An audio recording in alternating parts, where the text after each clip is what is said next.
collègue qui nous arrive de Poitiers, M. Quacchio Victorien Eco. Je prononce bien. Je le connais, parce qu'il n'a que 46 ans, et de l'université Alassane Ouattara, comme cela a été dit. Il est docteur en philosophie pratique, et notamment, on peut dire, pour ramasser le tout, en bioéthique. Il se spécialise, on peut dire qu'il devient expert en bioéthique, notamment en ce qui concerne les technosciences médicales.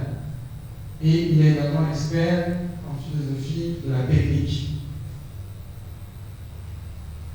M. Quacchio est le responsable actuel des formations doctorales au département de philosophie de son université, l'université Alassane Ouattara de Poitiers.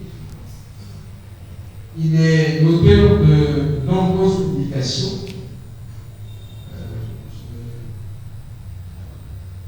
Je voudrais peut-être en citer quelques-unes, disons quoi.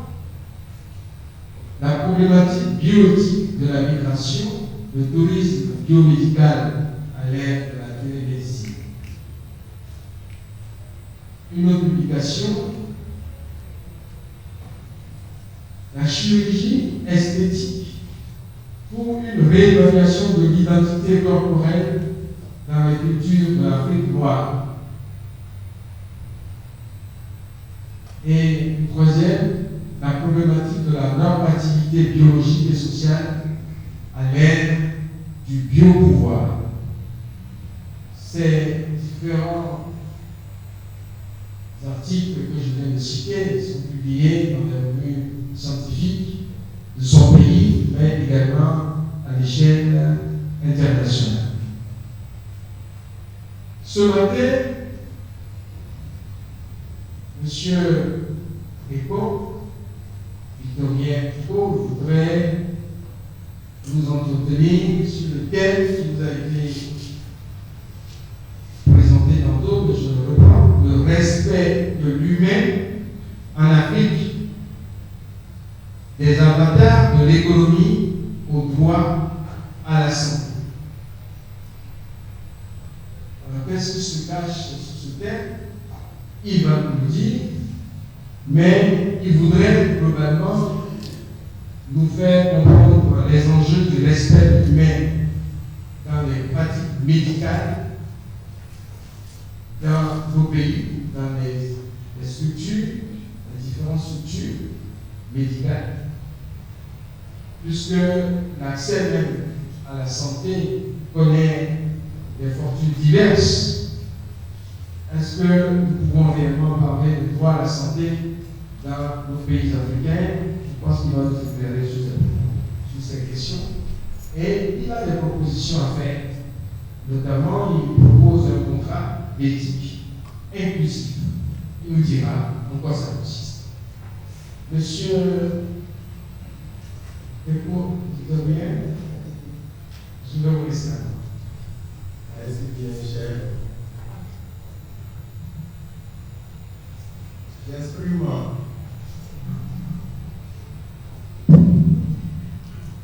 ma gratitude à l'Institut supérieur Don Bosco qui m'honore en m'associant à ses activités pour cette rentrée académique.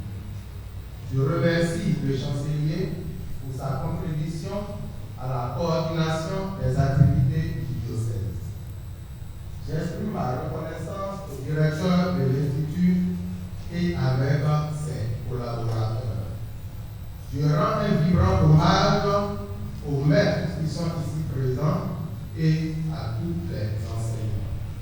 Mesdames et messieurs, veuillez recevoir les salutations les plus chaleureuses. Nous vivons aujourd'hui dans un monde où les questions sanitaires questionnent en direction de la vulnérabilité commune de l'humanité. Ces questions, de façon générale, sont aujourd'hui de plus en plus favorisées par l'économie qui influence les relations entre les individus et plus précisément le respect de l'humain. Nous sommes même tentés de dire pas d'argent, pas de santé, et inversement, sans la santé, nous ne pouvons pas avoir de ressources financières. Et c'est pour analyser ces éléments que nous nous proposons d'évaluer le sujet suivant: le respect de l'humain en Afrique, les avatars de l'économie, le droit à la santé. Le respect de l'humain constitue un pilier fondamental de l'activité médicale. Il s'applique de diverses manières selon les contextes sociaux, politiques, sanitaires et culturels. Et de façon générale, ces contextes sont loin d'être homogènes, malgré l'universalité des exigences médicales. Cependant, en observant les systèmes sanitaires en Afrique, force est de constater que l'essence de la médecine et son mode de fonctionnement, il n'y a pas toujours d'adéquation. En effet, l'inclusion de l'économie dans le champ de la santé a tenu la bienfaisance et la compassion qui sont révélatrices de l'humanisme et la relation des soins de santé. La revendication du droit à la santé et le respect de l'humain du bien solidaire ne peuvent être pensés de façon lucide aujourd'hui en banalisant ou en méprisant l'économie qui impacte l'exercice de ce droit de façon diverse. Dans un contexte africain caractérisé par la pauvreté, la corruption et le laxisme, les revendications du droit à la santé questionnent en direction de la justice distributive dans la location de ressources sanitaires limitées. En conséquence, peut-on envisager le respect de l'humain et le droit à la santé en Afrique à l'ère où l'économie gouverne les activités sanitaires? En partant de cette question directrice, cette leçon qui s'intéresse au système de santé a pour objectif de comprendre les enjeux du respect de l'humain dans les pratiques médicales, structurées dans une large mesure par l'économie de la santé, dans une Afrique où le respect du droit à la santé demeure complexe. Nous examinerons la question centrale à partir des méthodes historiques, comparatives et critiques qui vont permettre de vérifier l'hypothèse suivante. L'humain peut et doit être respecté pour consolider le droit à la santé malgré l'impérialisme économique dans l'organisation des soins. Cette leçon sera structurée autour de trois grands points. 1. Le respect de l'humain, sens et essence de la relation des soins de santé en Afrique. 2. La querelle des exigences humanistes entre économie de la santé et droit à la santé. 3. Quelle éthique pour le respect de l'humain dans la relation des soins de santé en Afrique? Nous venons au premier point, le respect de l'humain, sens et essence de la relation des soins de santé en Afrique. Pour mieux situer l'enjeu du respect de l'humain dans le système de santé, nous évaluerons son sens et les avatars de la relation des soins de santé. La volonté de respecter l'humain est une réalité universellement partagée à travers des normes et des activités censées protéger les individus. La Déclaration universelle des droits de l'homme, qui sert de repère à de nombreuses constitutions dans le monde, exige le respect sans condition de l'humain. En Afrique, comme partout dans le monde, ce respect est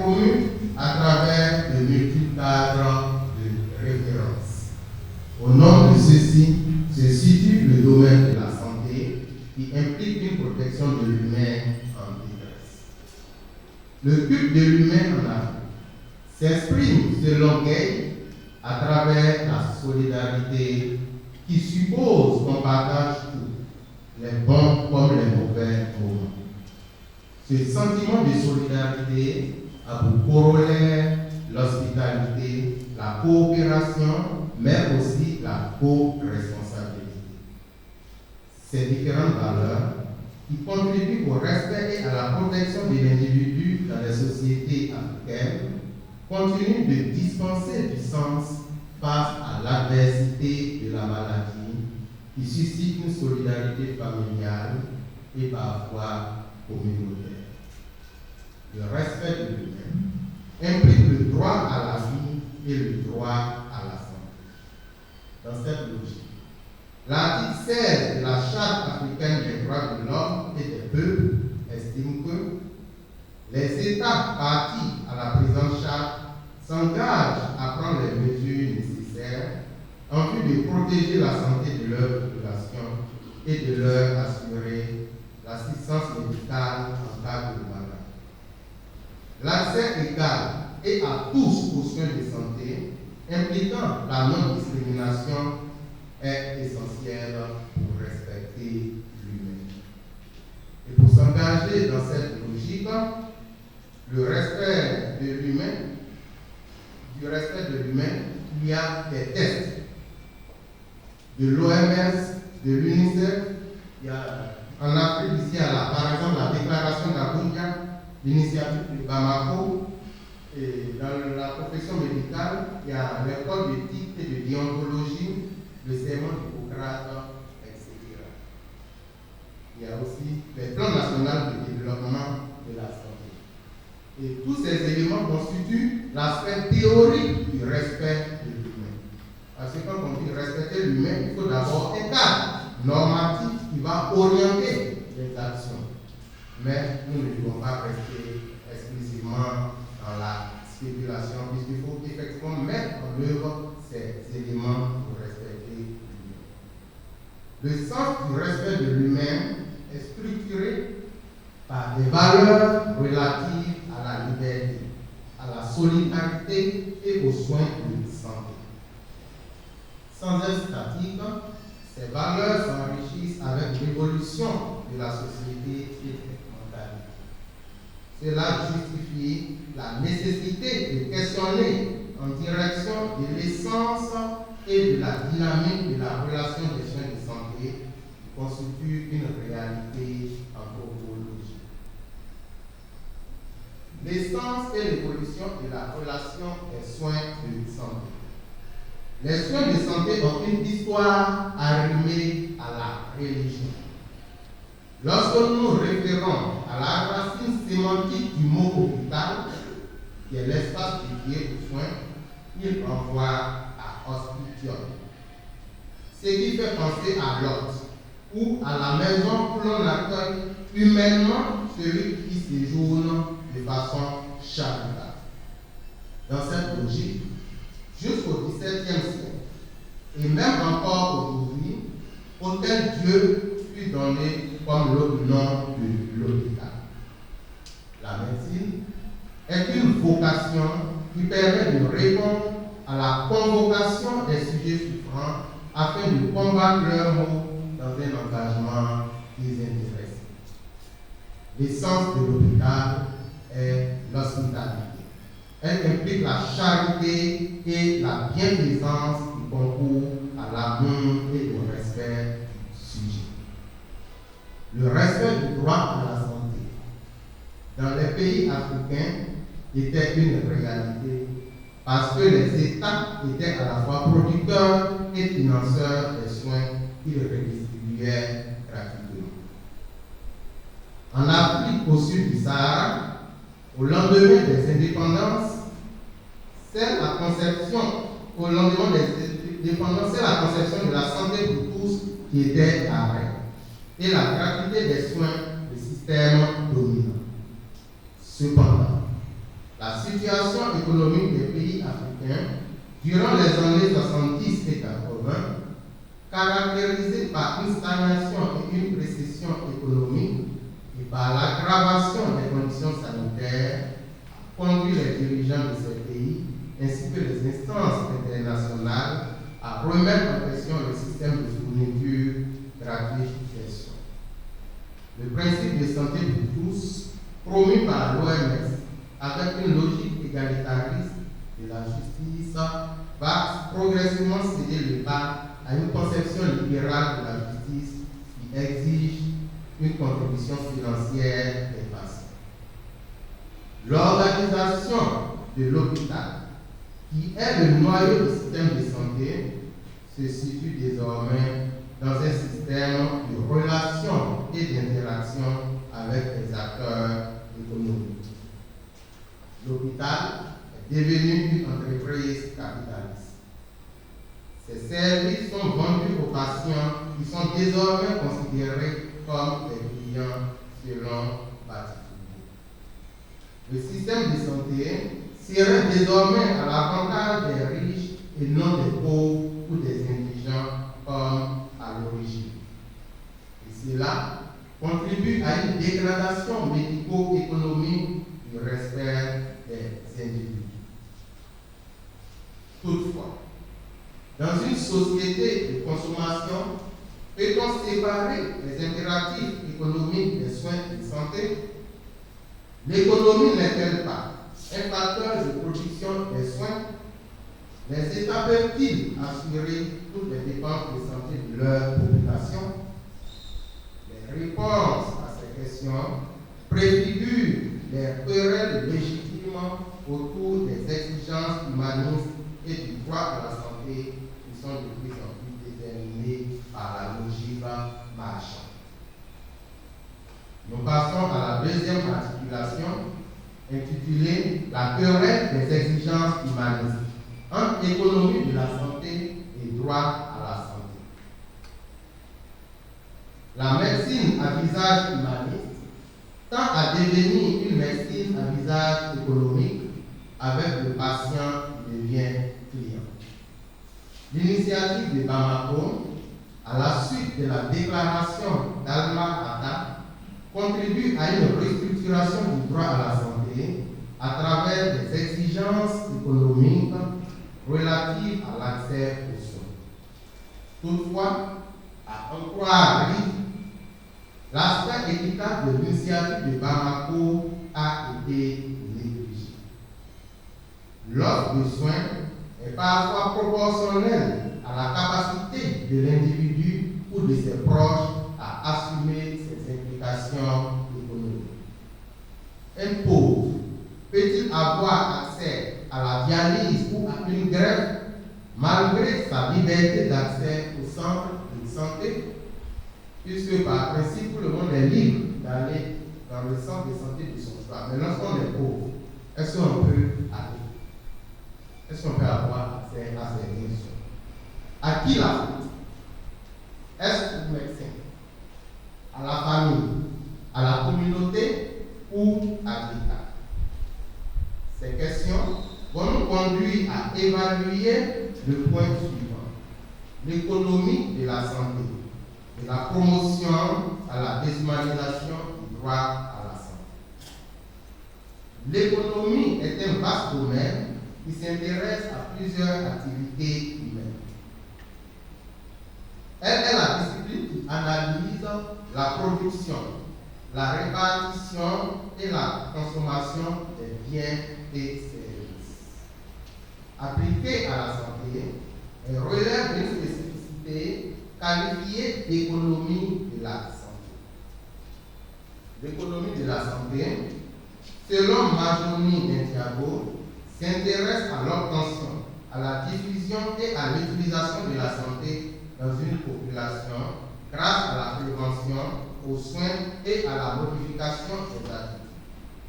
La production et l'organisation des soins de santé caractérise l'économie de la santé qui a un regard actif sur la maîtrise des dépenses de santé.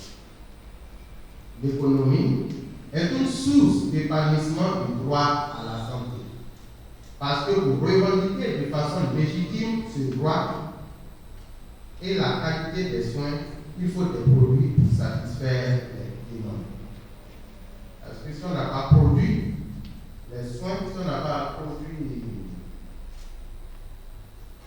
des éléments pour satisfaire la demande, il ne peut pas avoir de soins appropriés. Donc la production des ressources sanitaires, notamment les infrastructures, le personnel, les médicaments, etc., constitue l'aspect pratique du respect de l'humain. Parce que quand on parle de respect de l'humain, on avait présenté l'aspect théorique qui est lié au test normatif, mais à côté de cela, il faut agir. On ne doit pas être dans une posture de passivité pour dire qu'il y a des normes, mais il faut qu'on puisse quitter les normes qui sont l'aspect théorique pour aller à la pratique. Parce que si les normes existent et que vous arrivez s'il n'y a pas d'infrastructure, votre demande ne peut pas être satisfaite. Et quand elle n'est pas satisfaite, on ne peut pas dire à proprement parler que vous avez été respecté. Parce que le respect ne se limite pas à la compassion. Le respect exige qu'on tire l'individu vulnérable, c'est ça, vulnérabilité, qu'il puisse être mieux épanoui. La performance économique améliore l'exercice et la revendication du droit à la santé lorsque les ressources économiques sont bien réparties. Toutefois, la gouvernance des ressources économiques dans le domaine médical peut faire le lit à l'église des principes humanistes qui président au droit à la santé. La rupture entre l'offre, la demande et les dépenses liées aux soins de santé est une source de préjudice à cause de leur implication. Parce qu'il y a l'offre, il y a la demande, il y a l'économie aussi qui doit permettre de satisfaire l'offre. Lorsqu'il y a une rupture entre ces éléments, c'est toujours préjudiciable pour le patient. Au nom de l'autonomie, les patients sont libres d'aller à l'hôpital pour de se soigner comme ils veulent. Mais que vaut l'autonomie qui se vit dans l'ignorance et la misère? Parce que quand on parle de l'autonomie, les vrais contenus qu'on est libre par principe, mais cette autonomie mérite d'être étudiée. Cette autonomie va me permettre, avec un certain nombre d'informations, pour qu'on puisse exercer l'autonomie. Celui qui choisit par exemple l'ignorance n'a pas véritablement choisi, même si on n'a pas toujours tous les éléments pour pouvoir mener un choix lucide.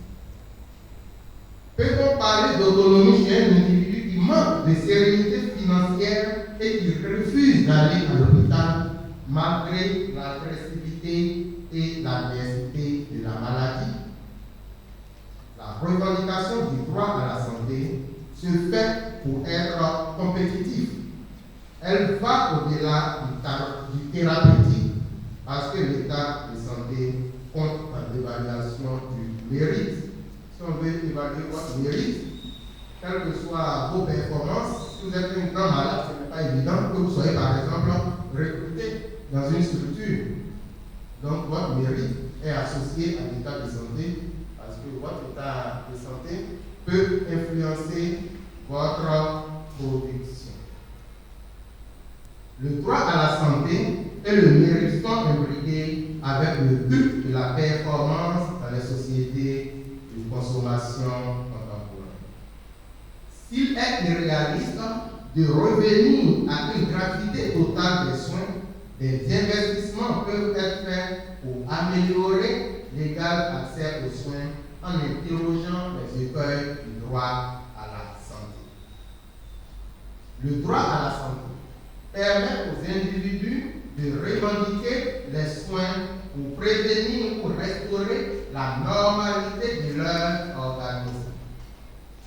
Suivant l'OMS, ce droit comprend l'accès en temps utile à des soins de santé acceptables et d'une qualité satisfaisante et à un coût abordable.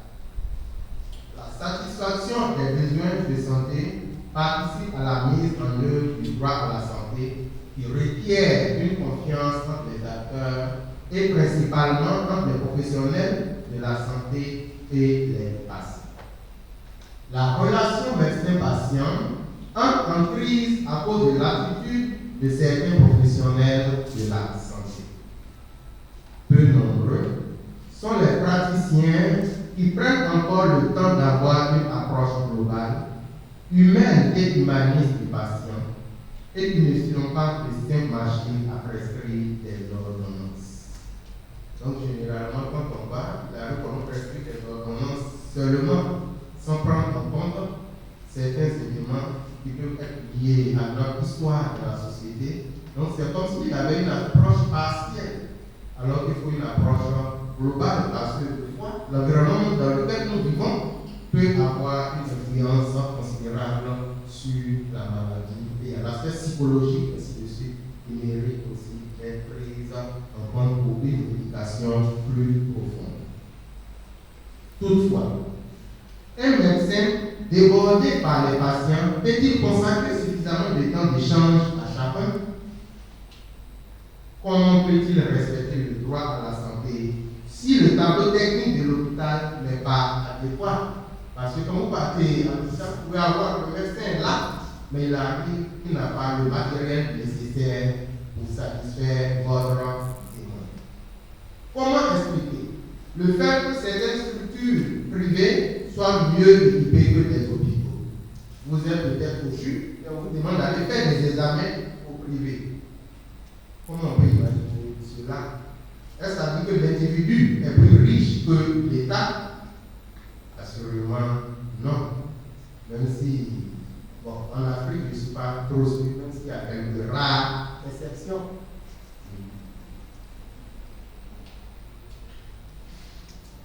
La quête de satisfaction et de respect fait que de plus en plus, les gens ont le sentiment que pour pouvoir être soigné correctement, il faut être suivi par un médecin du secteur privé. La qualité de l'accueil des patients dans ce secteur, le court temps d'attente, font que la plupart des patients considèrent les soins dans le secteur privé comme de qualité supérieure. Le paradoxe réside dans le fait que ce sont parfois les mêmes médecins du public qu'on retrouve au privé. Il arrive que lorsqu'ils s'en vont faire leur vacation, ils sont plus attentifs à la demande du patient que lorsqu'ils sont dans la structure publique. En évaluant les relations de soins en Afrique, Gobert révèle de façon éloquente les cas de l'équité dans cette relation. On constate que les pauvres ne sont pas exclus du seul fait de la tarification. Son facteur d'exclusion, le comportement des personnels soignants ou non, le temps d'attente non, la qualité de l'accueil et la distance qui sépare les centres de soins du domicile de l'usager, le filet de sécurité pour les indigents, c'est connaître quelqu'un, c'est le recours à un médiateur qui soit soignant ou non. Il arrive que lorsque nous voulons aller à l'hôpital, nous voulons avoir une relation au sein de l'hôpital pour être sûr que nous serons bien reçus, que nous serons respectés. Il existe aussi des soins ou ordonnances non justifiées qui constituent une église du respect de l'humain dans les activités médicales, censées défendre les intérêts du patient. Vous êtes malade, on peut vous prescrire des médicaments, de fois même qui ne concernent pas votre maladie, et il arrive que ces professionnels viennent voler ces médicaments, alors qu'ils doivent être à votre service. Donc, quand vous êtes à l'hôpital, c'est un lieu où l'hospitalité doit être en quelque sorte dédiée. Des agents de santé commercialisent des médicaments généralement volés à d'autres patients malgré les difficultés de ces derniers. La méfiance s'installe au détriment de la confiance. Les exigences économiques parallèles favorisent la paralysie des idéaux humanistes de la médecine. Au nom de l'économie, la satisfaction du droit à la santé en Afrique prend des tournures déshumanisants avec des scandales sanitaires. Selon Jean-Philippe Chipot, partout dans les pays du Sud, des firmes pharmaceutiques organisent des essais cliniques au mépris de l'éthique et de la sécurité des patients. Il y a entre autres l'absence de consentement des sujets, alors que depuis Nuremberg, en passant par les déclarations d'Helsinki, le consentement est un élément essentiel pour les essais. Mais très souvent, le consentement est volé aux patients. On ne savent même pas qu'ils sont sujets d'expérimentation. Il est évident qu'il faut faire l'expérimentation pour faire avancer la recherche, parce que les médicaments que nous utilisons ont forcément été expérimentés sur des individus, mais pour respecter le sujet, il faut au moins qu'ils sachent dans quel élément ou dans quelle logique il est engagé. La banalisation de l'éthique et de la sécurité de la recherche révèle un manque de respect pour les sujets de l'expérimentation. Il en va de même pour l'allocation des produits au mépris des normes qui président à l'autorisation de leur usage. Récemment, en Gambie, en 2002, il y a eu des sirops contre la toux qui ont été commercialisés sans qu'on respecte le protocole de l'usage. Et finalement, le gouvernement gambien a été obligé de retirer ces sirops. Parce que quand on revendique le droit à la santé, à défaut de nous faire sortir de l'état dans lequel nous sommes, il ne doit pas nous donner des produits qui vont être préjudiciables à notre santé ou dégrader davantage notre santé. Au nom des intérêts économiques privés, nous assistons à des attitudes préjudiciables au droit à la santé. Il y a une étude qui a été réalisée par l'Institut d'études et de sécurité, et c'est pendant la période de la Covid. Et en Ouganda, on a constaté que 4 hauts fonctionnaires ont été arrêtés pour avoir surfacturé des produits destinés à l'aide alimentaire dans le cadre de la COVID-19. Le ministre de la Santé du Zimbabwe a été démis de ses fonctions pour avoir gonflé le coût des équipements médicaux. Et tous ces éléments rassemblés font que les efforts de l'État sont en quelque sorte sabotés. L'utilisation des ressources publiques à des fins privées, la surfacturation des actes et la création de pénuries à travers le refus de donner les médicaments censés être distribués gratuitement, le détournement des patients et le rabais sont des actes qui sabotent les actions des gouvernements qui cherchent à satisfaire le droit à la santé des populations. Très souvent, lorsqu'il y a la gratuité des soins, l'État met les médicaments à la disposition des centres de santé, et quand vous arrivez, même si tous les médicaments sont là, on vous dit que tel médicament manque, ou bien on dit que c'est fini, ainsi de suite, et ça fait que les efforts de l'État n'arrivent pas à atteindre l'objectif initial. Le laxisme et l'intérêt économique des acteurs de la santé, couplés à la sélection socio-économique des patients, permettent de poser des interrogations éthiques relatives au conflit d'intérêts et à la redevabilité dans le champ de la santé. De façon générale, lorsqu'on est à l'hôpital, il y a le phénomène du tri des patients. On va donner quelques éléments dans cette direction pour pouvoir enrichir notre communication. Le tri relève de l'organisation du système des soins avec une hiérarchie ou typologie des établissements sanitaires qui ont des budgets différents.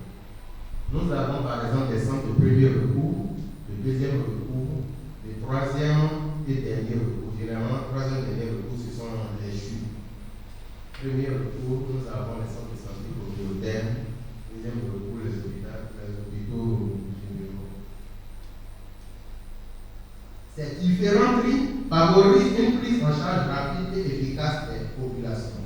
Ils concourent au respect et à la prise en charge de la vulnérabilité des personnes en évitant une perte de temps inutile. Le tri est fondamental à l'activité médicale. Dans des situations de conflit, de catastrophes, d'accidents de la route, de guerre, de crise sanitaire, les médecins sont généralement débordés. Et l'implication de la justice dans le traitement des patients demeure un véritable défi parce qu'ils sont débordés. Comment respecter tout le monde? Est-ce qu'on peut respecter tout le monde pour le droit à la santé de tout le monde au même moment?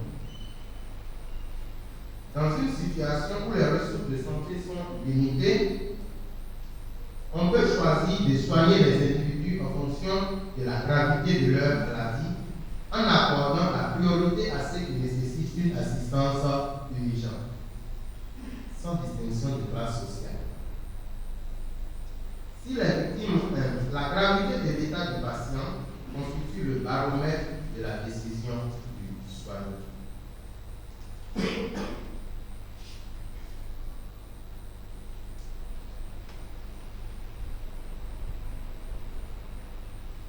Le tri ne dispense pas les soignants de leur redevabilité vis-à-vis de la société et du patient à qui ils doivent rendre compte. La question de la redevabilité en santé demande une performance économique et éthique. Elle a pour corollaire l'obligation de rendre compte. Les attitudes malveillantes de pervertir le tri et la redevabilité qui sont impératifs dans la relation de soins. Nous pensons à certaines situations avec la fuite de protéger et le détournement des ressources à des fins personnelles qui sont contraires à la justice et à la promotion du droit à la santé. La déshumanisation du droit à la santé, marquée par l'économie de la santé, relève aussi bien du politique, des professionnels de la santé que de la population. Pour consolider les exigences de redevabilité et les conflits d'intérêts qui lui sont inhérents, l'éthique pour le respect de l'humain dans les relations de soins en Afrique doit être prohibée. Nous passons maintenant à la troisième grande articulation de notre analyse, intitulée « Quelle éthique pour le respect de l'humain dans la relation des soins de santé en Afrique ?» La relation de soins part du principe élémentaire que tous les patients sont égaux. Comment outpasser alors le principe d'égalité ou le principe d'utilité?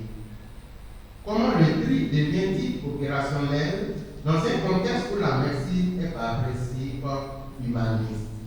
Parce que quand on trie, c'est supposé qu'on ne soigne pas un certain groupe, alors que la médecine doit pouvoir aller vers l'égalité. Ces interrogations concernent la décision qui doit être, selon Grenier, à la fois rationnelle, raisonnable et acceptable. La qualité de la décision et sa justification orientent les soins en vue de répondre aux besoins et attentes du patient.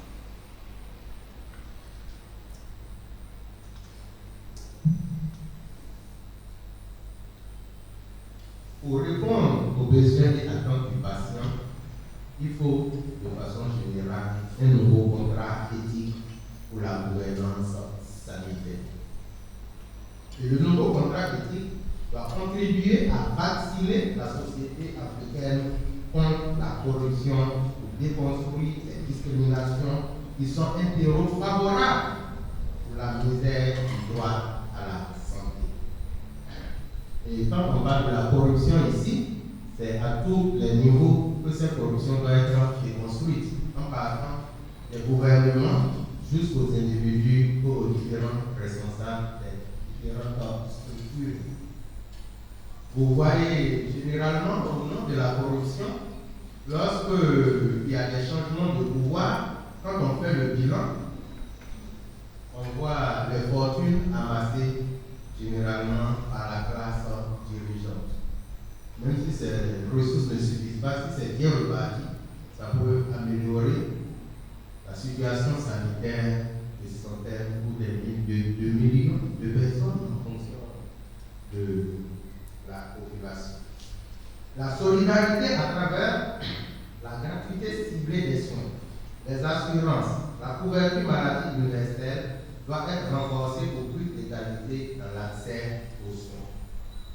En outre, l'autonomie et le consentement, comme autoprotection de l'humain, exigent que le paternalisme médical, qui consiste à prendre des décisions à la place du patient, soit revisité pour aller vers un consentement éclairé qui permet de respecter l'humain à l'ère de la démocratie sanitaire. De façon générale, par exemple, lorsque vous voulez faire une intervention chirurgicale, il arrive qu'on vous envoie un bulletin de consentement. On vous dit de signer. Alors qu'avant de signer, on doit respecter votre autonomie. En vous expliquant, par exemple, lorsqu'on décale des cas d'urgence, en vous expliquant les risques et les avantages de l'intervention qui va être menée. Et quand on vous explique, vous pouvez décider. Si on doit faire une intervention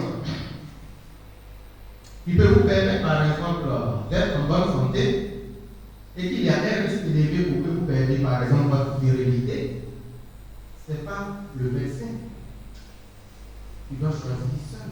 Parce que là, il y a le bien médical et le bien existentiel qui seront confrontés. Le bien existentiel est lié à votre représentation de l'existence. Quand on propose, vous pouvez dire, par rapport à votre représentation de l'existence, telle votre virilité est supposée que vous êtes décédé. Donc, vous préférez, par exemple, garder votre virilité et renoncer au traitement. En ce qui concerne le tri, il demeure un impératif éthique malgré ses velléités de banalisation de la vie de certains patients. Trier reste un fardeau moral et émotionnel en raison des difficultés techniques et éthiques que posent les choix à faire, des incertitudes sur leurs conséquences et des contraintes qui font du tri une nécessité. Le tri est souhaitable malgré les risques de discrimination qui l'accompagnent. Toutefois, pour être éthiquement justifié, il doit avoir pour viatique les critères les plus justes possibles pour l'allocation des ressources de santé limitées. L'idéal du tri recommande une égalité de principe entre les personnes.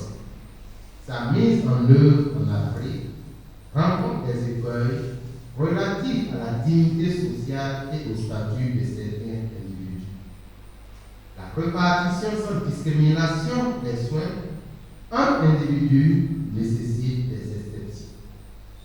En effet, ne pas prioriser l'accès aux soins de certains dirigeants de la société peut être une source de troubles sociaux. Pour aller vers des critères acceptables, les principes du tri doivent être choisis de façon inclusive et divulgués auprès des populations pour éviter des sentiments d'injustice non justifiés dans leur revendication du droit à la santé. En plus des critères médicaux, les critères non médicaux peuvent être articulés au tri. Quand vous avez par exemple le même score, si on veut faire un tri, s'il y a quelqu'un qui est célibataire, qui n'a pas de personne à charge, et puis l'autre n'est pas célibataire, il a des enfants, et que c'est lui qui est le principal producteur, pour tenir compte de ces différents éléments pour choisir et allouer les différentes ressources. La sélection au tri, liée au tri en médecine, est par essence discriminatoire, mais ne pas trouver de système rationnel pour la prise en charge des patients sous prétexte de la discrimination peut être aussi préjudiciable au regard de la tension tragique entre sélection, égalité et équité. Il est alors question d'articuler et de donner le poids le plus juste à des principes contradictoires, car le triage s'inscrit à la fois dans une morale utilitariste, prescrivant de sauver ou soigner le plus grand nombre de patients et une morale égalitariste, prescrivant de les traiter de manière équitable.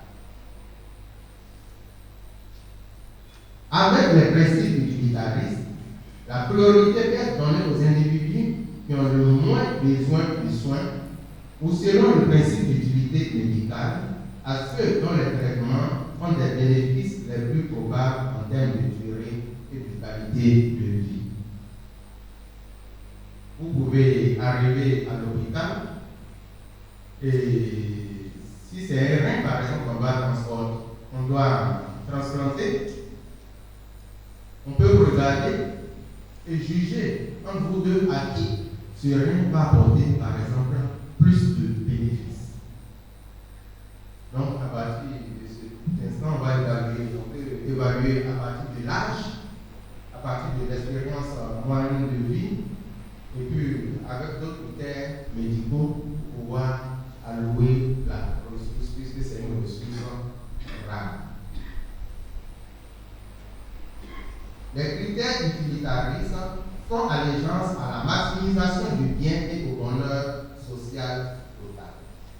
L'application de ces critères dans une Afrique où le poids de la tradition, bien atténué, continue de dispenser et d'orienter le mode de pensée et d'agir de nombreuses personnes, peut exclure du fait des patients.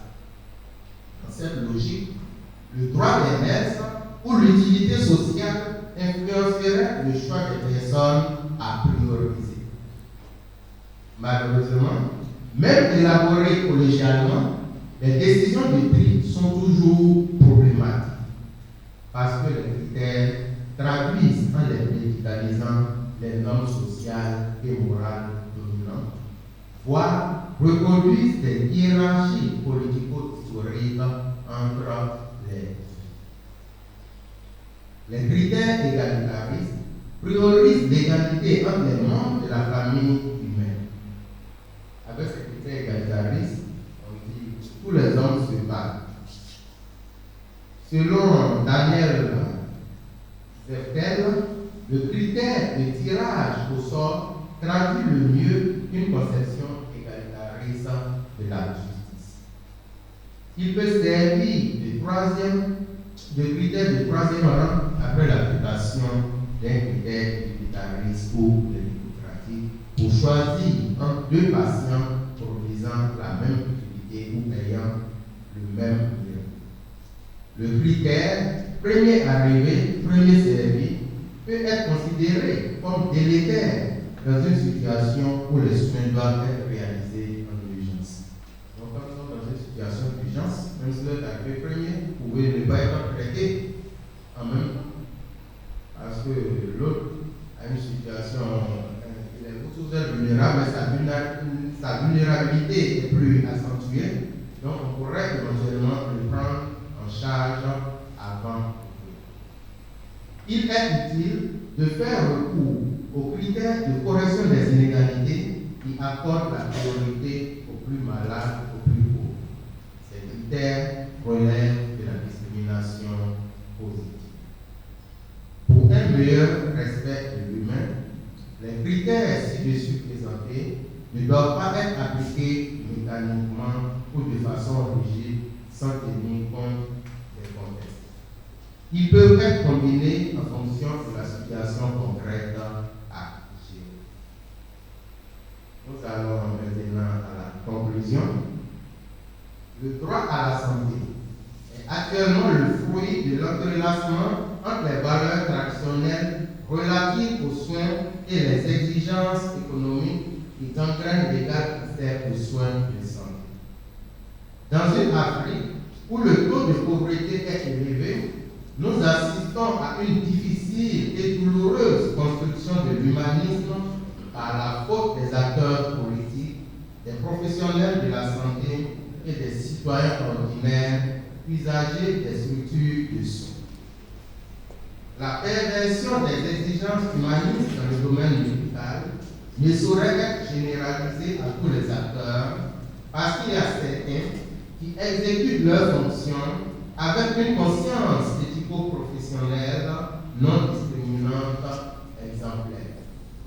Pour satisfaire la demande dans des contextes où l'économie de la santé, avec ses contraintes, menace le respect de l'humain dans l'égal accès aux soins de santé, il faut un contrat éthique inclusif, comme le socle axiologique de la rationalité et de la probabilité susceptible de promouvoir une culture thérapeutique plus respectueuse de l'humain. Le respect de l'humain est incompatible avec la passivité. Il exige des actions concrètes qui doivent être réalisées aussi bien par l'État, par les différentes personnes en charge des structures sanitaires et aussi par l'individu. Je vous remercie pour votre écoute.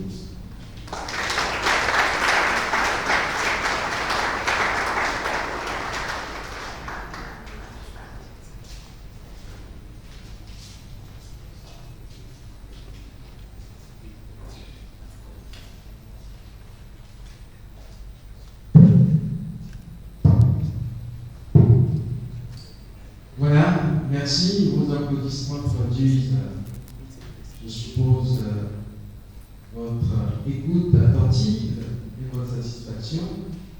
Je voudrais maintenant passer à la remise de parole, au débat, mais avant, permettez, on n'a pas beaucoup de temps, on va peut-être négocier une quarantaine de minutes, parce que là, on a à peine, si on doit arrêter à 12h30, on a à peine 34 minutes. Donc, et je voudrais vous prendre un témoin pour souligner l'actualité de ce thème qui vient d'être développé. Et les illustrations qui sont données montrent à suffisance que les questions posées nous concernent. Et il est bien que nous puissions nous pencher sur ces problèmes et qu'on puisse réfléchir à cela. Lorsque M.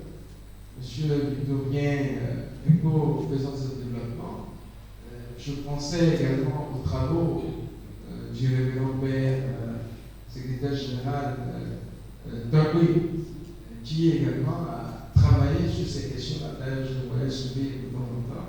Il a fait des recherches, des travaux sur ces questions. Ce sont des questions vitales. Comment? Alors, l'exposé, le conférencier nous a présenté son travail, sa recherche en 3 temps.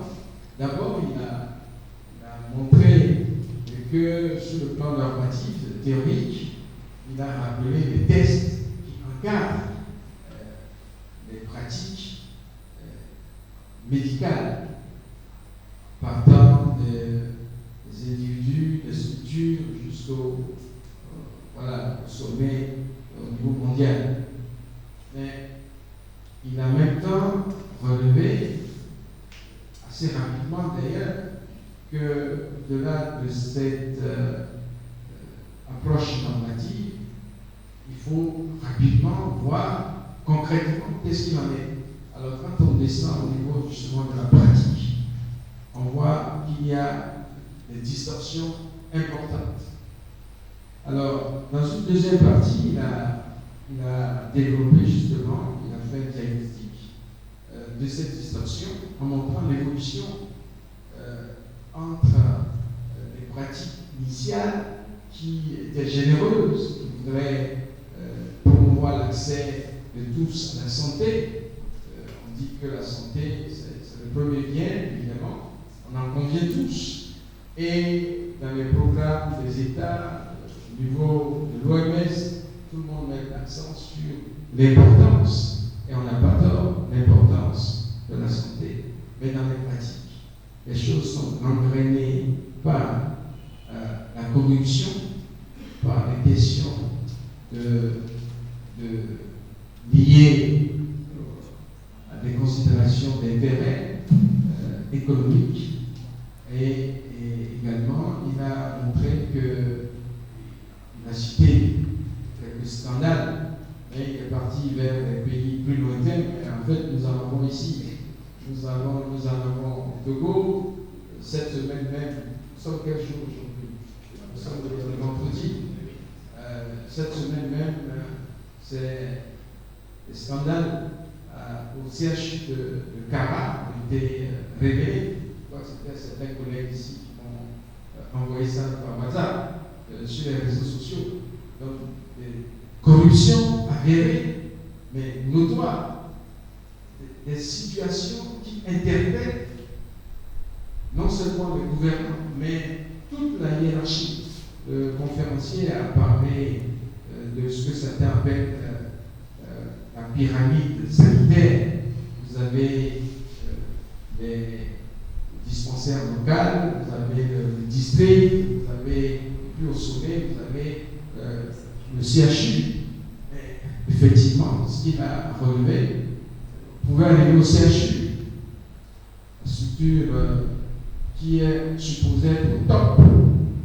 Et puis, on vous dit non, mais écoutez, allez faire votre radio, scanner dans telle structure privée. Et vous êtes désemparé. Ou bien, tel produit ne se trouve pas au CHU, même pas à côté. Ou alors, s'il y en a, on vous dit qu'il n'y en a pas d'abord, et puis après, on vous présente sous-main, on dit, mais ça, c'est. Bon, il n'y en a pas là-bas, mais ici, on peut vous le vendre à tel prix. Alors, voilà, c'est des pratiques que nous assistons, que le conférencier a relevé avec raison et pertinence. Dans un troisième temps, après avoir montré l'incongruité de tout cela et de la fragilisation par rapport justement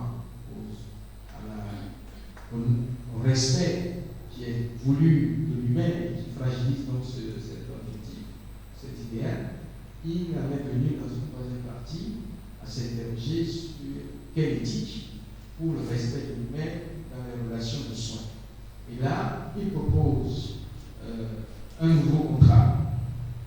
Il a souhaité que soit déconstruit la corruption. Je pense qu'il va falloir qu'il nous en dise davantage, parce que c'est un gros morceau. Comment déconstruire la corruption à tous les niveaux, au niveau le plus élevé, au niveau politique, au niveau intermédiaire, des praticiens, jusque voilà, de l'individu. Et puis voilà, la question de l'accès aux soins. Il a beaucoup insisté sur la question des critères à faire le développement. D'abord, après avoir montré que la question du prix on ne peut pas y échapper, il a essayé d'évoquer d'un point de vue rationnel, en pratique, quels peuvent être les critères du prix, mais en disant qu'en tout état de cause, il faut tenir compte du contexte. Il a donné des illustrations sur lesquelles nous pourrions revenir dans le débat. Et évidemment, toutes ces questions sont des questions brûlantes et je suppose que vous avez beaucoup de questions. Donc vous allez, je vous prie, vu que le temps est très limité, je vous prie d'être concis, ramassé dans vos interventions. À votre nom, déjà, je le remercie. Je le remercie encore une fois. Donc, mes civilités, vous pouvez vous en passer. Et puis, allons droit au but, poser des questions. Je le remercie à votre nom, M. Victorien, et bon, introduit à ces problèmes ce jour. Donc voilà, je vais vous laisser la parole. Le directeur des études va m'aider à prendre les noms de tous ceux qui veulent intervenir. Soyons concis pour permettre au maximum d'intervenir. Merci. Merci au professeur. Alors, nous ouvrons la première série de questions. Oui, le micro est là. Ceux qui veulent poser des questions, restez-vous s'il vous plaît. Ici. Le professeur.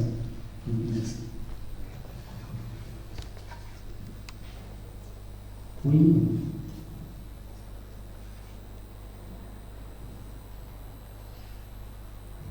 Le nom, s'il vous plaît, madame.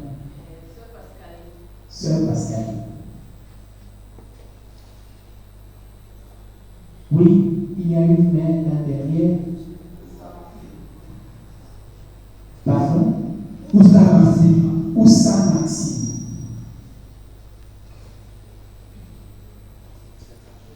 Oui. Une cinquième main ici. D'accord. Alors, nous passons le micro au professeur Guigui pour sa question. Merci bien, c'est juste une question. Je ne remercie plus puisque le professeur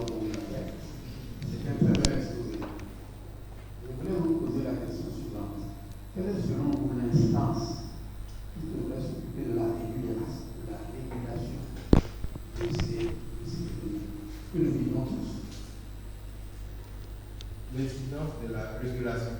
Oui, quelle est l'instance? L'instance L'instance dans la société, l'institution l'instance de qui devrait régulation. s'occuper de réguler tous ces problèmes. Et est-ce que cette instance arrive à le faire?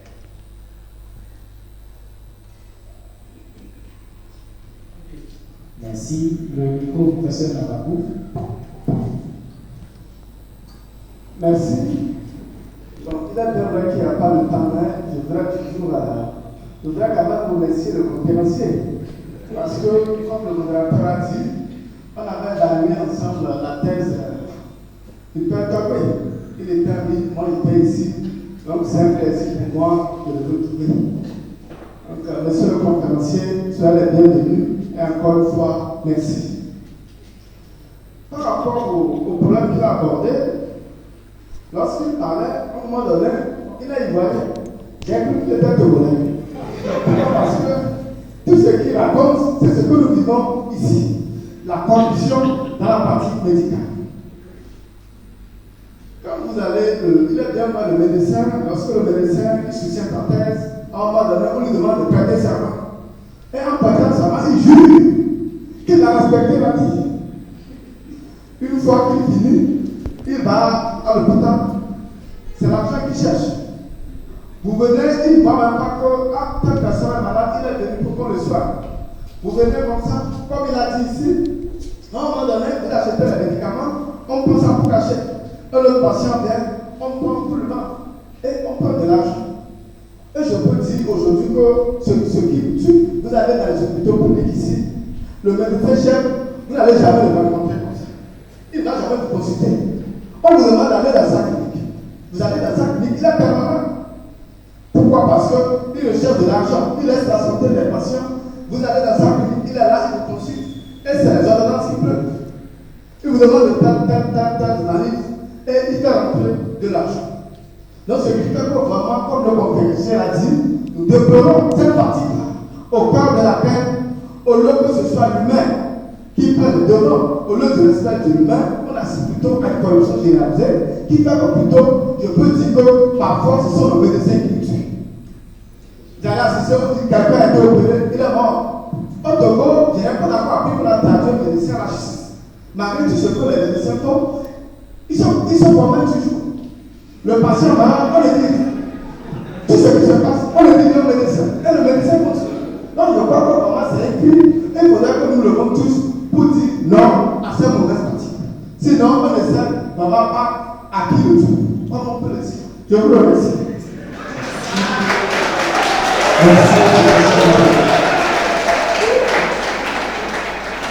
Merci au professeur Nababou. Nous passons le micro à la sœur Pascaline.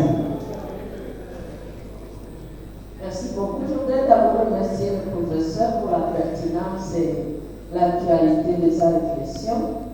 Et une société saine a besoin de citoyens sains. Et votre réflexion, effectivement, est un regard critique sur le respect qui doit être dû aux patients. Mais je voudrais te poser la question, quel rapport entre la formation des étudiants en médecine et l'éthique, puisque nous avons vu que l'éthique est fondamentale pour restituer ce respect, non, à toute personne. Merci. Merci à la sœur Pascaline. Maxime Oussa, derrière là-bas.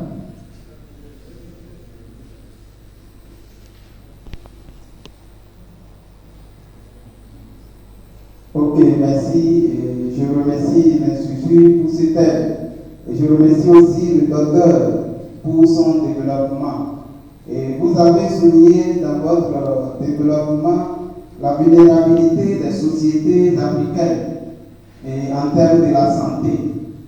Et nous voyons la plupart des hôpitaux africains et nous remarquons pas mal le manque de courtoisie, d'accueil, sinon l'hospitalité. Et nous sommes des étudiants, des étudiants chercheurs. Et nous voudrions, en tant que professeur, docteur en philosophie pratique, après avoir vous écouté avec attention vos explications théoriques et pratiques, vous nous disiez que devons-nous faire en tant que philosophe en devenir pour arriver à mettre au point tout ce qui nous rend mal dans la société. Parce que si tu n'as pas d'argent, tu ne peux pas avoir assez. On est là, on vient à l'hôpital, tu dois présenter tel. Nous en sommes vraiment dépassés. Et est-ce que vous pouvez nous donner une explication de façon concrète ce que nous devons faire en espèces? Je vous remercie. Ok, nous disons merci à Maxime. Passons maintenant le micro à toi.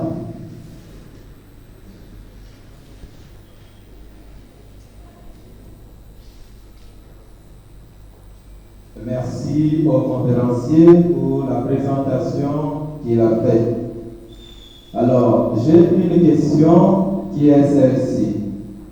Vu que toutes les personnes qui agissent aujourd'hui ont subi les formations et aussi bien les lois, les règles de la vie professionnelle avant de commencer l'exercice de la fonction, quelle éducation faut-il à l'humain africain pour une déconstruction de la corruption chez les jeunes étudiants pour une harmonisation de la vie?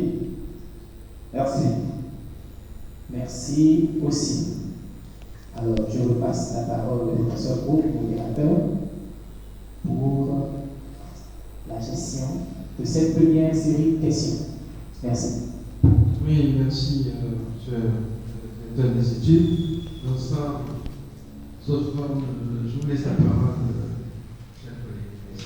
Merci bien, cher maître. Merci à tous ceux qui ont posé des questions. Quelle instance de régulation pour pouvoir aller vers le respect de l'humain? Telle est la première question. Je pense que l'instance de régulation, c'est l'État, puisque nous sommes dans des sociétés où il y a des gouvernements. C'est l'État, à travers ses démembrements, qui doit pouvoir réguler. Et la régulation ne doit pas être simplement spéculative, elle doit se traduire dans les faits. Et pour aborder la question suivante, je vais revenir sur la question de régulation, puisque les questions se recoupent. On dit après le serment, le médecin ne respecte plus.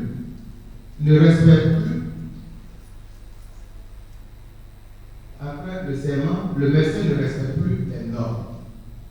Il est évident que le médecin a prêté serment. Mais le médecin vit dans une société. Il vit dans une société et son attitude est influencée de façon toxique ou pathologique par ce qui se passe de façon générale autour de lui. Et tout le nœud des différentes questions même qui ont été posées, c'est la lutte contre la corruption de façon générale. Quand vous vivez dans une société où il y a la corruption, où vous pouvez respecter les normes à la carte sans être inquiété, il va de soi que vous puissiez de temps en temps, ou bien de façon pérenne, briser le serment que vous avez prêté. Et ce qui démontre que le serment même est prêté sans conviction. C'est un peu comme si c'était un effet de mode qu'il faut faire pour obtenir le diplôme. Et pour le reste, on ne s'intéresse pas au reste.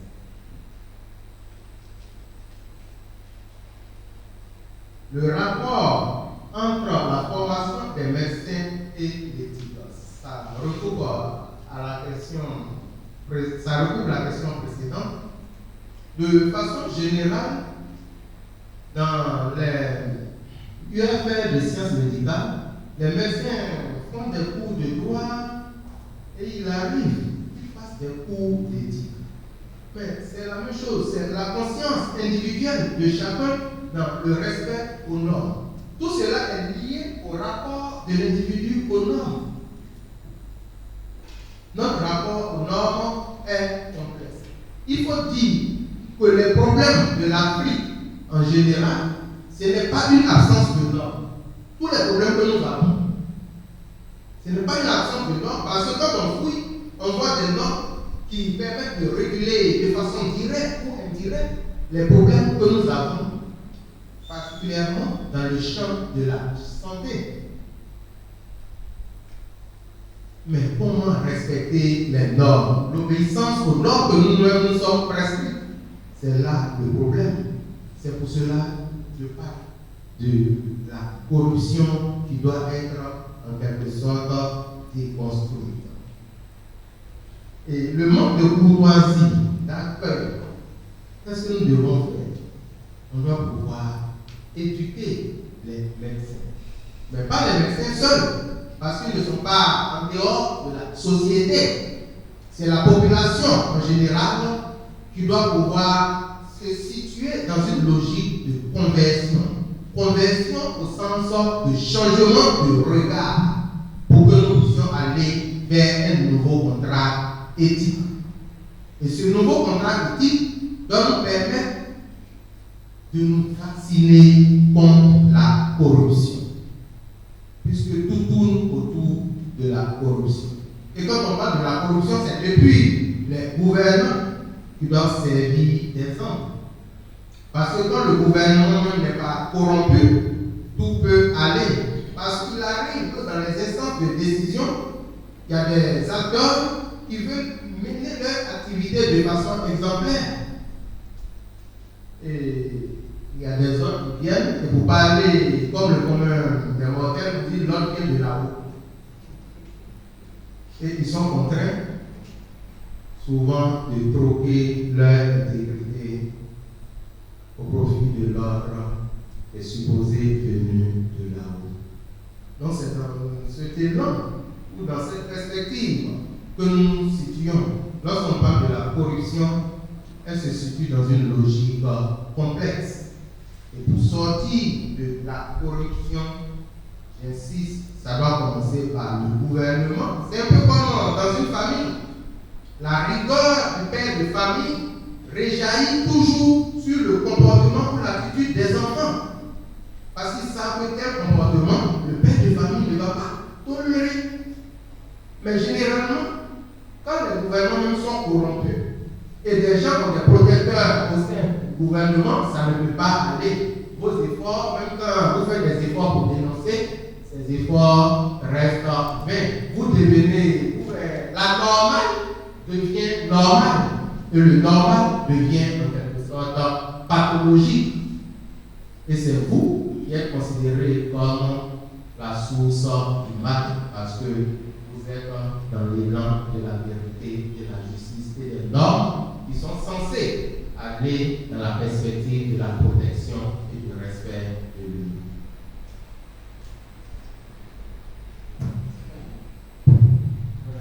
Merci, monsieur le collègue Técor. Éco. Très bien. On va prendre une seconde liste, en sachant toujours qu'il faut être très concis. On a plus beaucoup de minutes. La question est complexe.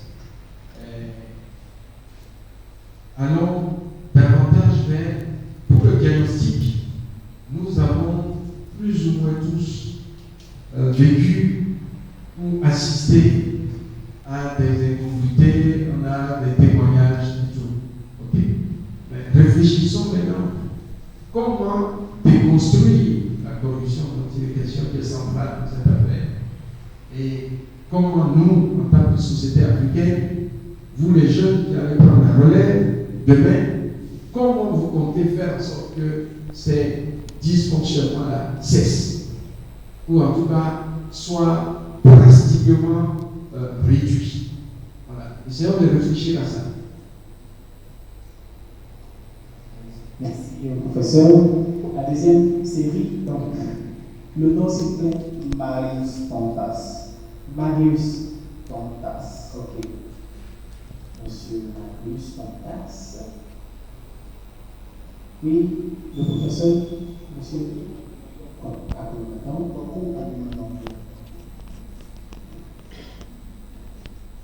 Monsieur Aboumadon, oui, troisième personne.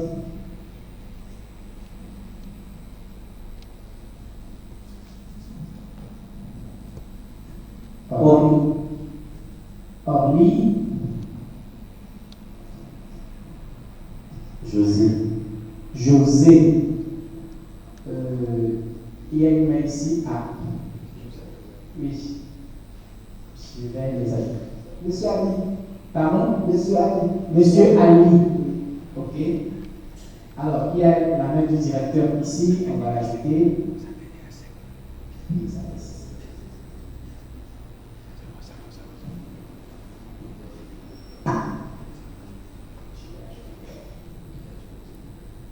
Il faut passer le micro à monsieur Tontas, s'il vous plaît.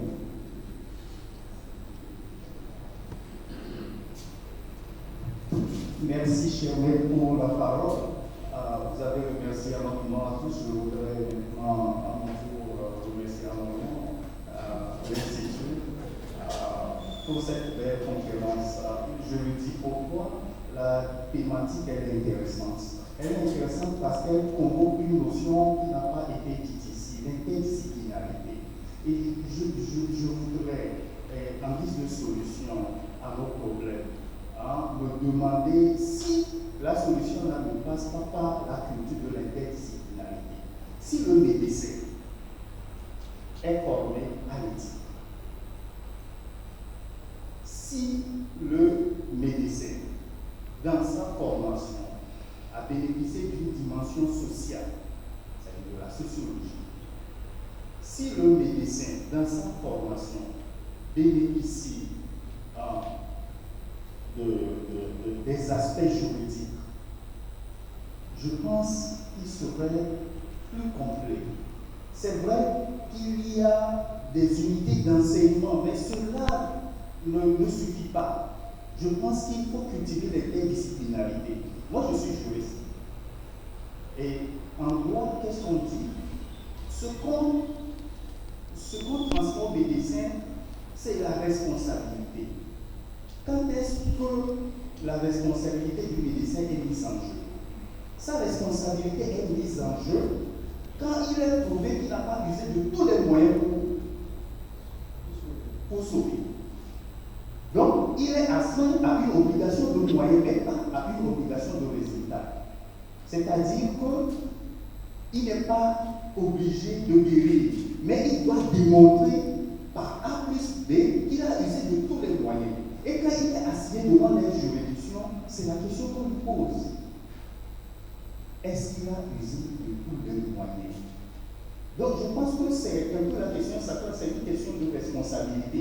Est-ce que l'objectif pour lui, c'est lui-même ou bien c'est le patient? Voilà. Donc c'est une question de responsabilité. Moi je trouve qu'à la base, si on cultivait l'interdisciplinarité, les décès seraient plus complets et la lutte contre la corruption trouverait là un moyen adéquat. Et l'autre aspect sur lequel je voudrais revenir, et cette semaine, nous avons entendu au Conseil des ministres se pencher sur la question de l'assurance maladie universelle. Je me pose cette question par rapport au droit à la vie.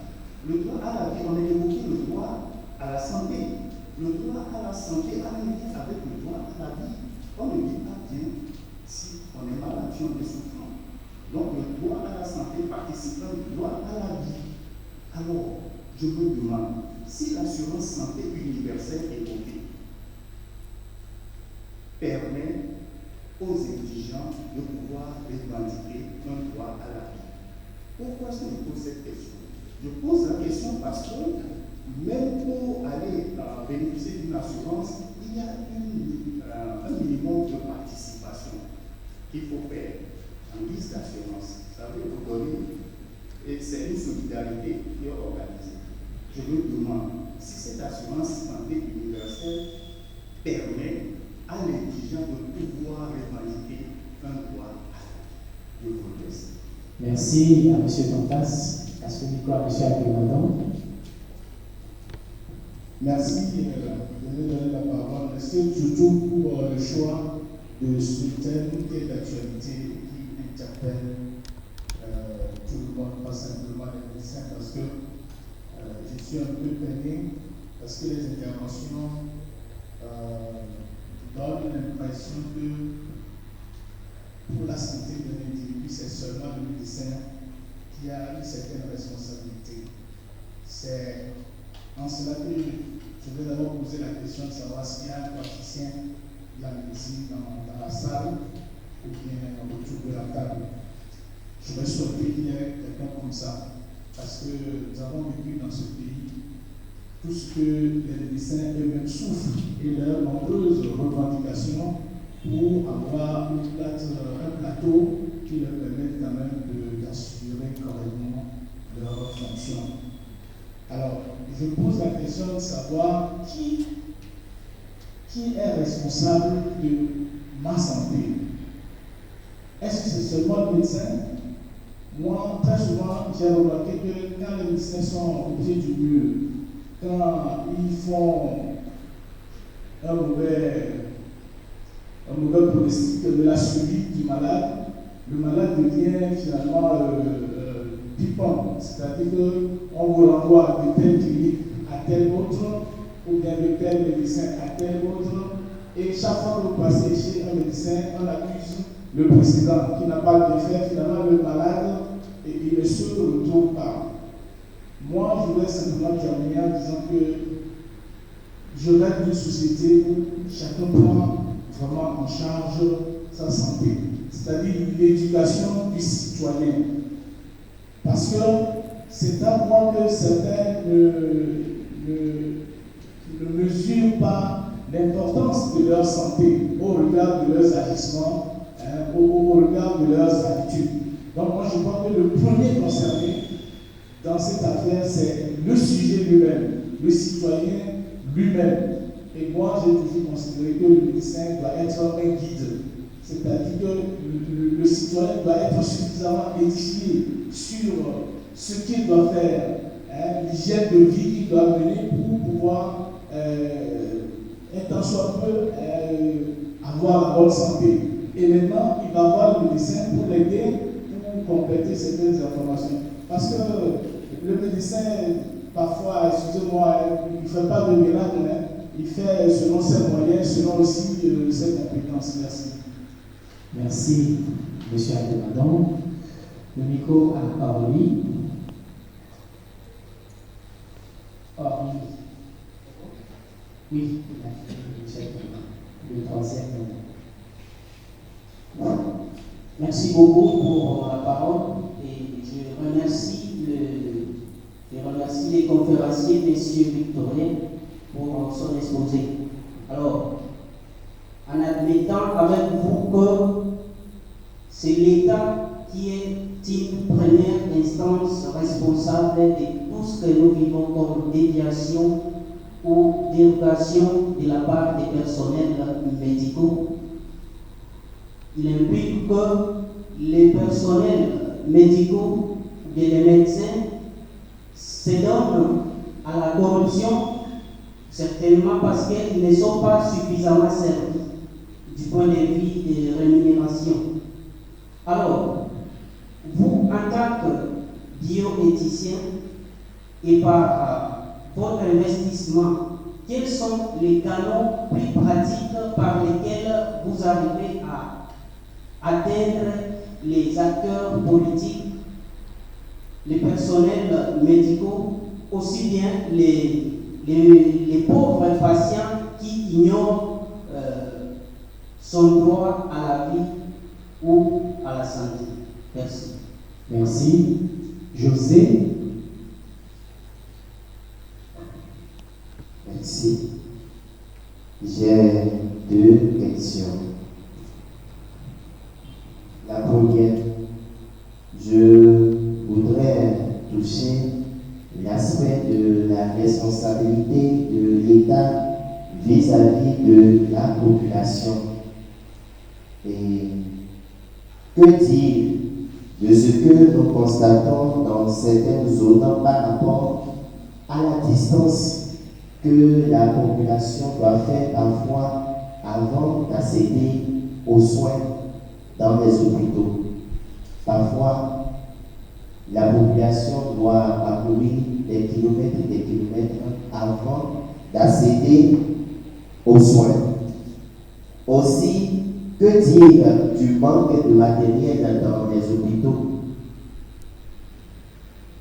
il y a certains hôpitaux qui manquent de matériel et parfois les médecins n'arrivent pas à assurer le service à cause de ce manque. La dernière question, que dites-vous des grèves que les agents de santé font? Et parfois, les causes de ces grèves sont l'amélioration des conditions de travail et l'augmentation du salaire. Est-ce que l'agent de santé doit faire la grève? Merci. Merci aussi. Passons le micro à M. Ali.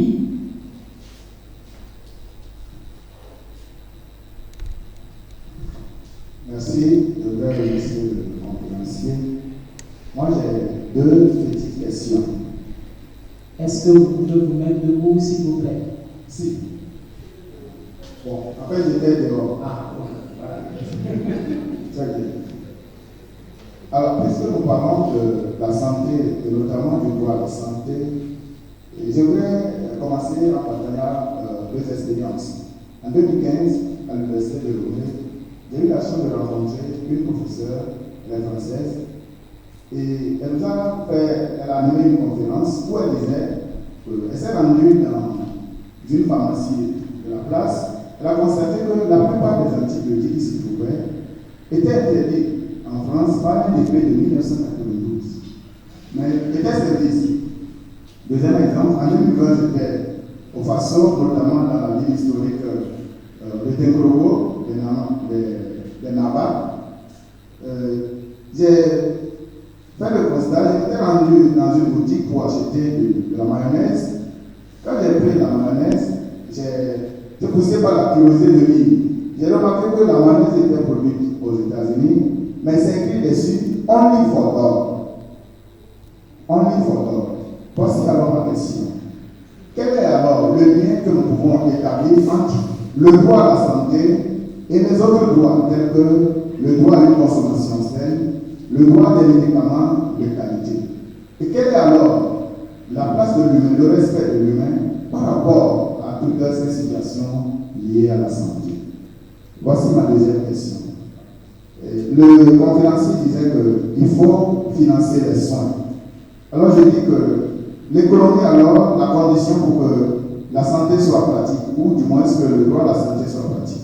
Mais nous remarquons que l'économie elle-même, dans son progrès, est source de dégradation de l'environnement, qui, à son tour, c'est-à-dire la dégradation environnementale, est source de dégradation de la santé.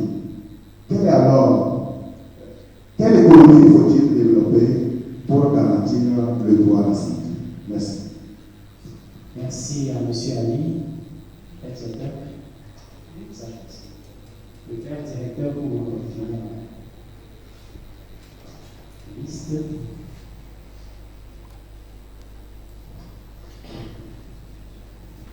Merci beaucoup. Je remercie également le conférencier. Dans la troisième partie, vous avez proposé un nouveau contrat. Et vous avez souligné l'importance de nos traditions dans ce qui se passe sur le continent. Et j'aimerais savoir quel levier, selon vous, pour aller dans cette ligne, quel levier pensez-vous que nous pourrions activer à la base au niveau de l'éducation, au niveau des pratiques dans nos familles, pour mettre fin ou limiter cette chaîne de corruption? Que peut-on faire déjà dans nos familles, dans nos sociétés, dans nos communautés pour mettre fin à la corruption? Merci. Merci, père directeur. Je vous donne la parole au professeur, au directeur pour la suite. Voilà, nous avons épuisé le temps. Donc nous allons laisser la parole à M. Victorien, d'accord, et pour qu'il ramasse tout ça le mieux possible. Et puis, je reviendrai pour une intervention clôture, on va laisser la parole au directeur des études et au révérend père directeur. Merci bien, cher maître. En ce qui concerne le premier intervenant, je suis entièrement d'accord pour l'interdisciplinarité qui va favoriser le changement de comportement. Mais il faut déjà noter que les professionnels de la santé sont conscients de ce qu'ils doivent faire. Et ils le font délibérément parce que quand vous échangez avec eux, en privé, ils savent. Et puis leur comportement dépend de la personne en présence. Ça peut varier d'un individu à un autre. Et avec la couverture maladie universelle, on peut aller vers plus de justice dans l'accès aux soins. Seulement, dans les dispositions de cette couverture maladie universelle, on doit pouvoir créer un cadre pour que les indigents puissent bénéficier de cette assurance sans contribuer. Donc ici, il s'agira d'une égalité verticale. Ceux qui ont les moyens vont payer pour les pauvres, pour que ceux-ci puissent bénéficier de l'assurance de la couverture maladie universelle.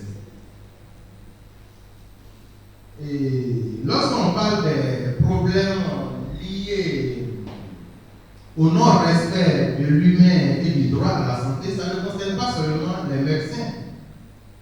Il y a l'État, il y a aussi les usagers, puisque ce sont souvent les usagers qui pratiquent la corruption. Donc la responsabilité est collective. Ce n'est pas les médecins seulement. Chacun a une part de responsabilité. Et comme solution pour remonter un peu à la première question, il faut l'audit éthique. Il faut l'audit éthique. L'audit, généralement, on le fait dans le champ de l'économie, mais ici, on doit pouvoir faire l'audit éthique et faire une culture de la redevabilité. Parce qu'avec la redevabilité, on doit pouvoir vérifier si les acteurs de la santé remplissent leur cahier de charges. Mais pour que l'audit éthique puisse réussir, il faudrait qu'on évite, comme je l'ai dit, les autres venus d'en haut. Il faudrait qu'on évite les poulains, les protéger, ainsi de suite. Parce que certaines personnes, dans les pays africains, sont conscients qu'ils peuvent violer la norme sans être inquiétés. Et ça forme, malheureusement, autrement, la conscience de nos enfants, dans nos différentes familles, pour toucher à la dernière question. C'est le comportement des adultes et des gouvernants et des pères de famille qui phagocytent le comportement des enfants. Donc on doit pouvoir renouer avec des comportements exemplaires au niveau de l'éducation. On peut cultiver, en outre, les pratiques culturelles, traditionnelles qui font allégeance à l'égalité. On peut cultiver la religion qui exige aussi l'égalité, ainsi de suite, pour emmener les individus à changer véritablement de comportement. Parce qu'on sait que dans la plupart des cultures africaines, l'injustice est généralement condamnée. On va vers le bien. La promotion de la culture du bien est donnée.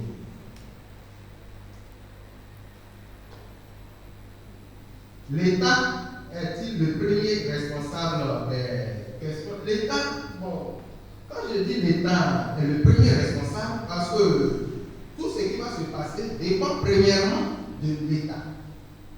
Et lorsqu'il y a les normes, si on respecte les normes, si ceux qui doivent faire respecter les normes jouent leur rôle correctement, vous allez voir que tout va suivre, tout sera progressivement pacifié. Et ce n'est pas impossible si ça se réalise en Occident. Il est évident qu'en Occident, ça ne veut pas qu'il n'y a pas de corruption du tout, mais le degré est moindre, le peut vivre plus ou moins avec le degré de corruption qui est là-bas. Mais ici, c'est flagrant et personne n'est inquiété.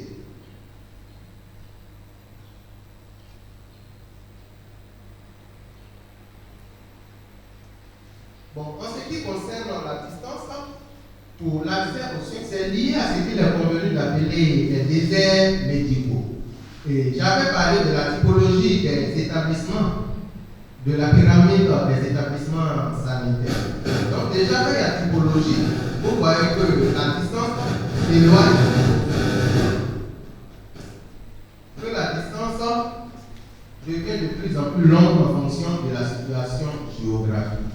À ce niveau, on parle de l'inégalité géographique d'accès aux soins. Il y a une inégalité géographique qui est liée à la distance. Parce que quand il y a certaines maladies, si tu es peut-être à 200 km, même, je prends même 50 km du centre de santé le plus proche ou bien du centre secondaire, dans certaines situations, le temps devient en quelque sorte l'ennemi pour pouvoir maintenir l'état de santé. Donc, il est évident, comme je l'ai souligné, l'État ne peut pas construire des centres de santé partout, mais il y a toujours des efforts qui sont faits par les différents États en termes d'infrastructure. Ces efforts doivent être renforcés pour lutter de plus en plus contre les déserts médicaux, pour que les soins ne soient pas seulement et principalement concentrés dans la capitale.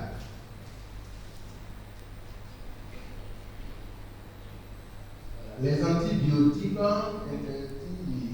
été vendus, c'est lié au problème que j'ai évoqué, c'est lié à la sécurité des soins.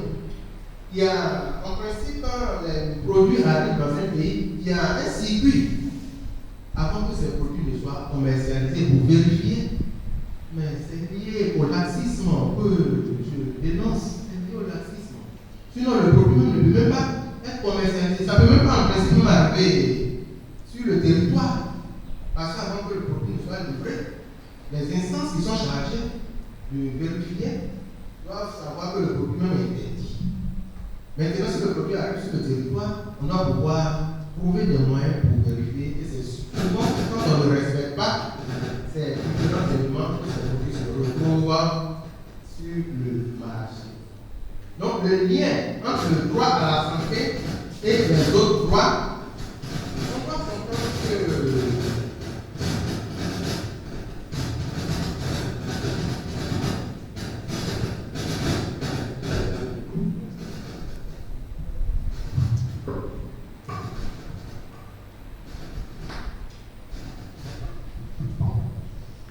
on doit comprendre qu'il y a plusieurs déterminants de la santé. Il y a entre autres l'environnement,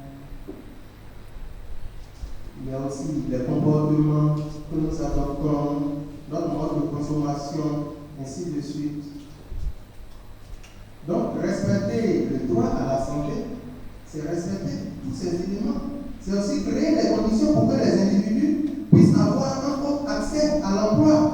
Comme je le disais, s'il n'y a pas d'argent, on ne peut pas se soigner. Et si on n'est pas en bonne santé aussi, on ne peut pas être producteur pour aller à la quête de l'argent. Donc ce sont des éléments qui sont imbriqués. Donc pour pouvoir garantir une économie viable, puisque vous avez dit que la production économique dégrade l'environnement, il faut une production qui va dans le sens du développement durable, qui doit pouvoir concilier les exigences économiques avec les exigences environnementales et également faire du social. Je vais m'arrêter là. Merci. Merci. Je pense qu'on ne pourra pas épuiser la question. Et comme je l'ai dit tout à l'heure, c'est une question d'actualité, une question vitale qui touche chacun de nous. Je remercie encore une fois, en votre nom à tous, M. Victorien Ego. Et je souligne certains aspects de ce qu'il a dit. La question de la corruption, par exemple, ne s'oppose pas que pour les médecins. Il s'agit de tous les agents sanitaires et des usagers également qui poussent à la corruption. Nous sommes en train de parler au Togo et ailleurs d'assurance maladie universelle, mais il va falloir lutter contre les fraudeurs. Dans tout système d'assurance, il faut lutter contre les fraudeurs parce qu'il y a des usagers, certains parlent de frauder. Ils veulent se servir de l'assurance maladie pour arrondir le fin du mois, alors que ce n'est pas destiné à cela. Il y a des comportements de diverses sortes qui vont à l'encontre justement des objectifs qui sont poursuivis pour le respect de l'humain. Je voudrais également remercier M. Agumadon qui a dit que en fait tout le monde est responsable de sa santé. Oui, d'abord tout sujet est responsable de sa santé. Le médecin aussi, même en tant que guide, a sa responsabilité. Il faudrait aussi que nous commencions à intégrer lorsqu'il y a des dérives graves, il faut porter plainte. Il faut porter plainte. Même si au début ça ne marche pas, ça finira par marcher. Et lorsque les gens sauront que, si je dois mettre, voilà, quelque chose qu'on fait souvent ici au Togo, quelqu'un est malade, sérum, tout de suite. On ne vérifie pas, est-ce qu'il a un problème de diabète, est-ce qu'il peut prendre le sérum glucosé, tout ça, rien. Le gars, il meurt. Et puis on ne dit rien. Vous voyez? Alors, il faut commencer à porter plainte lorsqu'il y a des cas avérés de dérives graves où l'agent était supposé savoir ce qu'il fait, mais il a fait autre chose parce qu'il voulait, par cupidité, avoir de l'argent au détriment de la vie et de la santé de son patient. Donc, oui, nous sommes nous-mêmes responsables d'abord de notre santé. Il faut être vigilant quand vous allez dans un centre de santé. Il ne faut pas être là simplement comme un patient. Chercher à comprendre qu'est-ce que fait le praticien. Il faut chercher à comprendre, lui poser des questions. Il ne faut pas être passif. Voilà, là aussi ça commence avec ça. Nous devons être actifs dans évidemment, notre comportement dans la vie de tous les jours. L'hygiène, tout ça, ça compte, évidemment, pour pouvoir jouir d'une bonne santé. Donc je pense que les problèmes d'infrastructure, tout a été posé, et il y a une notion importante, audit éthique. Il faudrait qu'on revienne là-dessus, et que ça fait partie des mécanismes que nous pouvons mettre en place pour commencer à éradiquer les comportements déviants dans toutes les structures, pas simplement au niveau de la santé, mais aussi dans d'autres domaines, faire en sorte que l'éthique soit aujourd'hui quelque chose qui prenne place dans les formations, dans les enseignements et partout. Évidemment, il faut lutter contre l'impunité. L'impunité à tous les niveaux, que ce soit au niveau de l'État, au niveau des gouvernements, jusqu'aux citoyens lambda, il faut dire non à l'impunité. Et avec ça, je pense que, oui, les sociétés qui semblent réussir plus que nous, c'est parce qu'il y a des mécanismes, justement, qui font que lorsque vous êtes gravement en faute, ça ne passe pas inaperçu. On ne se tait pas là-dessus. C'est dénoncé. Et on ne se contente pas de dénoncer, mais vous devez vous expliquer. C'est ce que le conférencier a dit. La question de la redevabilité, elle est importante. Voilà. Vraiment, je voudrais encore une fois vous remercier. Vu l'attention que vous avez manifestée, vu toutes ces questions, ça prouve que la question était au cœur des préoccupations. questions d'actualité, je voudrais vous remercier au nom du conférencier pour cette attention et pour tout l'intérêt qui a été manifesté lors de cette conférence. Je vais maintenant laisser la parole au Père directeur. Merci.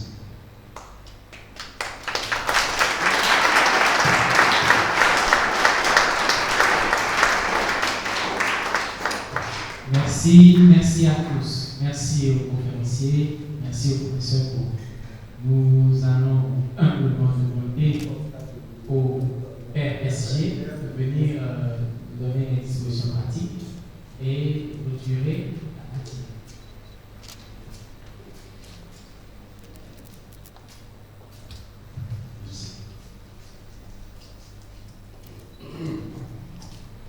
À la fin de cette leçon inaugurale, nous tenons d'abord à remercier celui qui nous a permis de nous réunir ici, au cœur de la vie. Nous remercions également le modérateur, le président académique, le professeur Blum, le conférencier, M. Ekpo, maître de conférence à l'Université Alassane Ouattara de Bouaké. Nous remercions mon directeur du laboratoire de recherche et sciences et développement société, ici présent, au chef de parcours, aux enseignants, au personnel administratif, aux distingués invités, sans oublier les étudiants et étudiantes qui ont participé activement à cette leçon. À la fin, après la prière conclusive, les enseignants, les invités sont attendus à la salle des profs pour quelques dispositions pratiques. Et les étudiants, nous espérons vous revoir déjà le lundi prochain. Nous espérons vous revoir le lundi prochain en pleine forme. Bienvenue à la présence de l'Église pour la prière.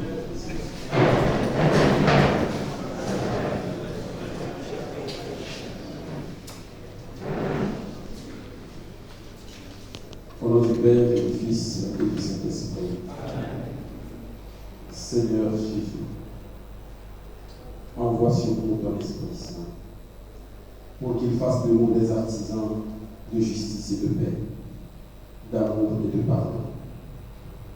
Que cette leçon inaugurale soit pour nous les voies et moyens pour la défense de la vie et le respect de l'humain, le droit à la santé en Afrique et partout dans le monde.